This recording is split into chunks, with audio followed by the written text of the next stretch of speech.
Imagine, tu arrives au collège, tu es déjà maigrichonne et en sous-poids. Les gens t'insultent, se moquent constamment et ne cessent de te répéter que tu es grosse. Ce qu'ils te disent te blesse vraiment énormément. Tu es une personne très influençable. Tu te mets à réfléchir des heures avant de finir par croire ces abrutis. Puis, tu finis par décider de faire un régime. Tu penses que cela te fera le plus grand bien. Donc, tu commences à en faire un. Plus les jours passent, plus la nourriture te dégoûte. Rien que d'y penser, ça te donne la nausée. Et dès que tu décides enfin de manger, ton propre corps le rejette tel un déchet. Comme si ton corps t'incitait de continuer ce putain de régime.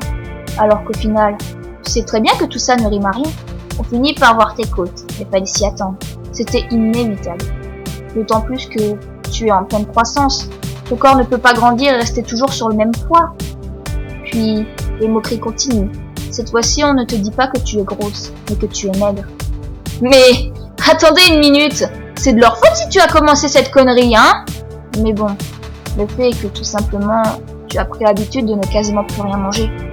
Et même ton corps n'accepte plus aucune nourriture. Ton mec essaie de te sortir de cette situation. Chaque jour, il t'oblige à manger un peu plus. Puis, il te quitte pour une autre. Et hop, encore un problème qui ne fait que de te ronger de l'intérieur. Ce problème t'est tombé dessus sans même te prévenir. Mais bon, tu te dis qu'un problème de plus ou de moins, ça ne change plus grand chose, hein. Il ne te parle plus pendant 1 mois et demi, puis il repointe le petit bout de son nez pendant 1 mois et demi encore, avant de définitivement ne plus te laisser de nouvelles. Tu finis par tomber dans une dépression qui te semble infinissable. Tu restes enfermé des heures dans ta chambre, plus aucun contact, et tu pleures constamment. Tu te poses un tas de questions comme le fait que pourquoi tu vis, à quoi ça sert.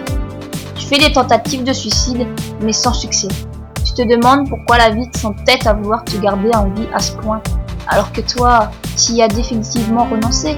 Puis, tu retombes amoureuse, et ça va durer 6 mois.